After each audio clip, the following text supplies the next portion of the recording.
Doctor साहब, आप अक्सर जिक्र करते आए कि दहशतगर्दी एक कांस्टेंट फैक्टर है। इस हवाले से सिक्योरिटी फोर्सेस की मुख्तलिफ कार्रवाइयाँ भी जारी हैं। आज भी सिक्योरिटी फोर्सेस ने खैबर पख्तूनख्वा के इलाके में खुफिया ऑपरेशन के दौरान 17 खवारिज को हलाक किया है। ये तो वो है ना जो पकड़े गए हैं, जी वो पीछे जो साजिशें कर रहे होंगे या जो भी कहीं प्लानिंग कर रहे होंगे फ्यूचर की, वो मैं इसलिए कहता हूँ ये कांस्टेंट है। और जी फिर असल बात वही है कि इनकी जो मैं कहता हूँ बात हमेशा कि फॉलो द मनी। जी किसी भी क्रिमिनल को आपने पकड़ना तो फॉलो द मनी, उसके आप उसका ट्रेस करते जाएं देखें तो डांडे कहाँ से मिलते हैं। कोई स्मगलर्स के साथ मिलते हैं, कोई जहाँ पर भी जैसे भी है तो वो। लेकिन मैं आज गुफ्तगू का जो आगाज़ है वो मैं काफ़ी कुछ हो रहा है, लेकिन एक शख्सियत के मैं ज़िक्र से आज के प्रोग्राम का आगाज़ करूँगा। और आज से ठीक 1 साल पहले जी तकरीबन यही वक्त था, सैयद हसन नसरुल्लाह आज के दिन शहीद हुए थे 1 साल पहले। आज उनकी पहली बरसी है। तो सैयद हसन नसरुल्लाह, अल्लाह ताला उनके दर्जात बुलंद फरमाए। आज से 1 साल पहले 2000 पाउंड वज़नी बॉम्ब्स जो हैं वो बैरूत के जनूबी इलाके में, दाहिया का जो एक बड़ा इलाका है जहाँ बहुत दफ़ा जाने का इत्तेफाक हुआ और मुलाकातें भी हुई, और बड़ी शफ़क़त हमेशा उन्होंने फरमाई। तो सैयद हसन नसरुल्लाह जो हैं वो उनको वो पूरी बिल्डिंग, पूरी इमारत जो है वो उसके ऊपर जो बॉम्बिंग हुई तो वो और उसमें उनके साथ उनके रुफ़क़ा भी शहीद हुए। 64 साल नहीं, 1960 में उनकी पैदाइश है, 1960 की उनकी पैदाइश है। जी और वो जो हैं वो हिज़्बुल्लाह के तीसरे सेक्रेटरी जनरल, वो 1991 से 1991 से लेके 2024 तक जी वो जो है वो हिज़्बुल्लाह के इस अहम ओहदे पे वो फाइज रहे। और उसके बाद जो है वो फौरी तौर पे ऐलान हुआ हाशिम सफ़ीउद्दीन साहब का, लेकिन उनको भी फिर 3 अक्टूबर को गुज़रे साल वो भी शहीद हो गए। अच्छा, 1991 में अब कितना तवील अरसा है, 1991 से 2024 तक वो हिज़्बुल्लाह के तीसरे सेक्रेटरी जनरल। इनसे पहले जो सेक्रेटरी जनरल अब्बास मुसवी, उनको चंद महीने वो रहे थे 90 से 91 के दरमियान, लेकिन वो भी फिर उनको भी शहीद कर दिया गया था। और उससे पहले जो थे साहब, पहले से सेक्रेटरी जनरल, तो इख्तलाफात हो गए थे, तो वो अभी भी शायद हयात हैं, नहीं वो ये उनका इंतकाल हो गया, वो बहरहाल एक अलग सिलसिला। लेकिन ये हरकतुल अमल से अलहदगी इख्तियार करके ये जो है ये हिज़्बुल्लाह कायम हुई थी। और एक इस वक्त जब मैं बात कर रहा हूँ तो एक बहुत सोग का समा है तमाम तर लेबनान में, तमाम लेबनान में। हुकूमत लेबनान की, वहाँ पे सदर, उनके वज़ीर आज़म, उनके स्पीकर, वहाँ पे सारे वहाँ के अवाम और मशरिक़ वस्ता की कई ममालिक, अरब ममालिक, नॉन अरब ममालिक, हर जगह इस वक्त सैयद हसन नसरुल्लाह की जो जदोजहद रही। इख्तलाफात हो सकते हैं, इख्तलाफात बहुत से लोगों को हैं, बहुत से लोगों को नहीं है। उनकी जो जदोजहद रही और वो ज़ाहिर फ़लस्तीन के लिए ही थी। तो उनको खराज तहसीन पेश किया जा रहा है। ईरान के जो रहबर के खुसूसी मुशीर हैं अली लारीजानी, जो पार्लियामेंट के स्पीकर भी रहे इससे पहले, वो मौजूद हैं इस वक्त लेबनान में। और सैयद हसन नसरुल्लाह जो हैं वो उनकी जो आज वहाँ पे जो सोग मनाया जा रहा है उसमें वो शरीक हैं। और नबी बेरी भी वहाँ पे हैं, वहाँ पे बाकी जगहों से भी लोग आए हुए हैं सारे। सैयद हसन नसरुल्लाह के ऊपर काफ़ी हम उनकी ज़िंदगी पे काफ़ी बात कर चुके हैं और ज़्यादा उनको याद रखा जाएगा तारीख़ में हमेशा। वो अब आप ये देखें कि वो फ़लस्तीनी रियासत के लिए वो लड़ते रहे और सहूनियत के ख़िलाफ़ लड़ते रहे। और ये कल जो नेतन्याहू वहाँ पे चीखो पुकार कर रहा था कि मैंने ये कर दिया लेबनान में, और मैंने शाम में ये कर दिया, और मैंने फ़लस्तीनियों के साथ ये कर दिया, और मैंने ये कर दिया और ये कर दिया, तो उसमें जो है अब मैं ज़ाती तौर पे सैयद हसन नसरुल्लाह को और जो भी ज़ाहिर है उनको समझते हैं कि उन्होंने बड़ी एक आज़ादी के लिए एक बड़ी जंग लड़ी। उनके तरीक़ेकार पे इख्तिलाफ़ हो सकता है, उनके नज़रिए बहुत सा इख्तिलाफ़ हो सकता है, लेकिन बहरहाल जो उनकी और एक इंतहाई शफ़ीक शख्सियत है। मैं उनके साथ जो मिला हूँ तो कई मुलाकातों में, और मैं उनके साथ मेरी पहली मुलाकात हुई थी तो मेरे एक चंद मेंटोर्स में से एक तो मेरे ख्याल से लोग नहीं जानते होंगे, तो एडवर्ड सईद शुरू के ज़माने में उन्होंने बड़ा गाइड किया था, बहुत शुरू में। उनको कैंसर था तो वो मिडल ईस्ट के ऊपर, मुझे उस वक्त मेरी उनसे सिर्फ टेलीफोन पे ही बात होती रही, वो काफ़ी जो है वो उस वक्त एडवर्ड सईद। लेकिन दूसरे जो आप समझे ना मेंटोर्स में, वो रॉबर्ट फिस्क मुझे लेके गए थे पहली दफ़ा सैयद हसन नसरुल्लाह के पास। रॉबर्ट फिस्क जो है वो बैरूत में ही वो मुकीम थे, मतलब वो उनको बैरूत इतना पसंद आया था कि वो बैरूत में ही रॉबर्ट फिस्क। और रॉबर्ट फिस्क जो है वो है जो जिन्होंने एक ज़माने में बहुत, वो जो उसामा बिन लादेन का जो एक बहुत बड़ा था ना अखबार जिसमें उसामा बिन लादेन घोड़े पे बैठ के एक तस्वीर, तो वो उसामा बिन लादेन का ये मेरे मेंटोर हैं रॉबर्ट फिस्क। अच्छा, तो ये रेस्ट इन पीस। अच्छा, तो वो ये उसामा बिन लादेन का जो एक अखबार का बड़ा सा क्लिप आता है ना, बहुत बड़ा सा, लोग देखते हैं अक्सर, वो शो करते हैं कि वो उसामा बिन लादेन का, तो वो रॉबर्ट फिस्क का आर्टिकल टेलीग्राफ के अंदर जो एक छपा हुआ है ना, बहुत बड़ा सा, भी शायद हमारी टीम को मिल जाएगा तो दिखा देंगे किसी को।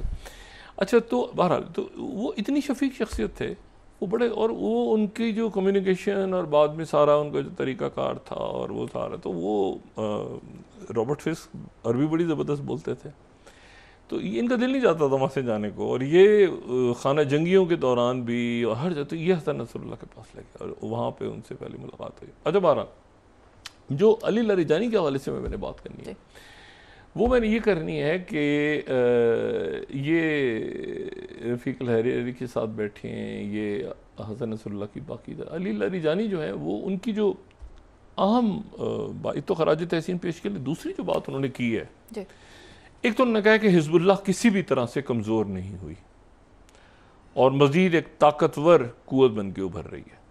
अब ये दो तीन बातें बड़ी अहम हैं जो मैं यहाँ पे अली लारीजानी ने जो आज स्पीच की है उसके अहम नुकात हैं। एक उन्होंने कहा है कि हिज़्बुल्लाह बहुत एक मजबूत कुव्वत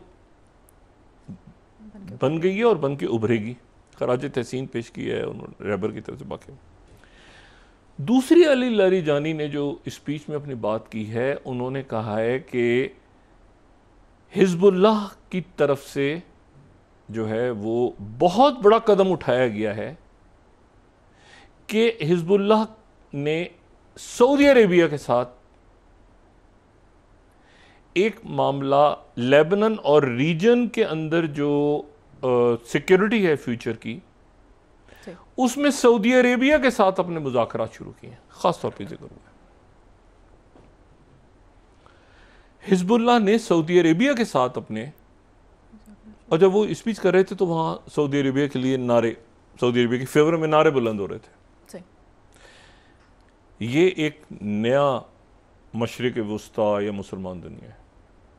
अली लारीजानी जो हैं वो जहन में रहे कि कुछ अर्से पहले वो जो है वो रियाद में उनकी मुलाकात हुई थी सऊदी वली अहद और वज़ीर आज़म मोहम्मद बिन सलमान से, और ये मुलाकात जो हमने डिस्कस किया था कि एक दिन पहले ही तो मिले हैं अमीर कतर से MBS दोहा कॉन्फ्रेंस के अगले ही दिन हमने बात की थी कि उसके अगले ही दिन इनका यहाँ आना जो है, इसका मतलब है कि कुछ और मामला भी होने सिक्योरिटी। तो वो सऊदी अरेबिया आए थे और अली लारीजानी जो है उनकी मुलाकात यहाँ पे हुई थी। अब उन्होंने वहाँ जाके जो बात स्पीच की है, तो एक तो खराज तहसीन पेश किया है सैयद हसन नसरुल्लाह को, साथ ही का मजबूत हो गई, और सऊदी अरेबिया से जो है वो हिजबुल्लाह ने बहुत अच्छा किया कि सऊदी अरेबिया के साथ मामला किया, और सऊदी अरेबिया का पैगाम ये सारे मुल्क अब एक साथ कोऑर्डिनेट कर, एक रीजन के अंदर एक कोऑर्डिनेशन बन गई। हेड्स ऑफ टू चाइना को चाइना ने ये करवाया था सऊदी अरब, ईरान, सारे मुल्क उसके बाद आपस में गलत फहमियाँ ख़त्म हुई थी सदियों पुरानी। अच्छा, अब जनाब ये तो एक तो बात ही हो गई। दूसरी जो बात है वो ये है कि प्रेसिडेंट ट्रम्प जो हैं उन्होंने सोशल ट्रुथ पे एक मैसेज डाला, और उनका जो मैसेज है 6 अगर में देखेंगे, I am please to report that we are having very inspired and productive discussions with the Middle Eastern community concerning Gaza. Intense negotiations have been going on for 4 days and will continue for as long as necessary in order to get a successfully completed agreement. All of the countries within region are involved. Hamas is very much aware of these discussions, and Israel has been informed at all levels, including Prime Minister Bibi Netanyahu. There is more goodwill and enthusiasm for getting a deal done after so many decades that I have ever seen before. Everyone is excited to put this period of death and darkness behind them. It is an honor to be part of these negotiations. We must get hostages back and get a permanent and long-standing peace. अच्छा, अब इसमें जो है 2-3 चीज़ें तो सामने हो रही हैं ना, 2-3 बातें तो हमें सरफेस में नजर नहीं, लेकिन कुछ बातें सारी पस मंज़र में भी हुई हैं। सही। एक तो ये है कि Netanyahu throne under the bus, इससे भी ज़्यादा कोई मैं सख्त अल्फाज कोई नया बनाना चाहिए, क्योंकि जेनोसाइड में is a butcher of Gaza, butcher of West Bank, butcher of so many Christians and Hindus and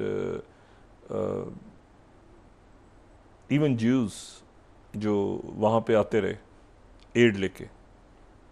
मज़हब का मैं जिक्र नहीं करता, फॉरेन ये यूरोप के कितने लोगों को मारा इसने, बहुत लोगों को मारा, जर्नलिस्ट, ये अल जज़ीरा, अलमनार, ये सारे अलमदैन, डॉक्टर्स, नर्स, इसने किसी को नहीं छोड़ा। उसने he is a dead man walking, he is a dead man walking. और उसको जो है वो परसों उसकी पीर के रोज़ उसकी मुलाकात है, और इस दौरान जो है वो मुत्तहिदा अरब अमारात के जो फॉरेन मिनिस्टर हैं उनकी मुलाकात नेतन्याहू से हुई है न्यूयॉर्क में। कोई नहीं मिल रहा उस आदमी से, कोई इस वक्त कोई नहीं मिल रहा। नेतन्याहू शायद वाहिद आदमी है जिससे कोई नहीं मिल रहा। मोदी जी होते तो मिल लेते शायद, ये शायद वो भी ना मिलते। लेकिन ये है कि वो जो है वो उससे उन्होंने मुलाकात की मुत्तहिदा अरब अमारात की तरफ से। सही। और एक फाइनल वार्निंग होता है ना, आराम से एक फाइनल वार्निंग मैसेज दिए बड़े तरीके से कि वेस्ट बैंक मगरबी किनारे की तरफ, यरूशलेम जिसका हिस्सा है, मगरबी किनारे की तरफ अब आप की फौजों ने नहीं जाना, और आपके जो इंतहा पसंद से उन्होंने नहीं जाना। और उसके बाद जो है वो जो सैयद अनवर गिरगाश हैं, बड़े ज़बरदस्त शख्सियत हैं मुत्तहिदा अरब अमारात की, इनसे बड़ी मुलाकातें नहीं हैं, बड़े ज़बरदस्त और प्रोग्रेसिव जो है ना, नेशनलिस्ट प्रोग्रेसिव, बहुत ज़बरदस्त हैं, बहुत, कभी इनके बारे में बताऊंगा, बहुत ज़बरदस्त आदमी। तो ये जो हैं ये एडवाइज़र हैं इस वक्त, जो मोहम्मद बिन जायद हैं वहाँ के सदर हैं। उन्होंने ये एक 7th में मैं अगर देखूं तो उन्होंने, डॉक्टर अनवर गिरगाश ने उसके बाद इस मुलाकात के वाले से बात की, just as the UAE's position was decisive in ये जुमला कैसा खूबसूरत इंग्लिश है, in closing the file on Israel's annexation of Palestinian lands. Closing the file, file बंद करनी है, फाइल बंद, ठीक है। In closing the file on Israel's annexation of Palestinian lands, the meeting tonight between Sheikh Abdullah bin Zayed and the Israeli Prime Minister in New York is a bold step to support international efforts.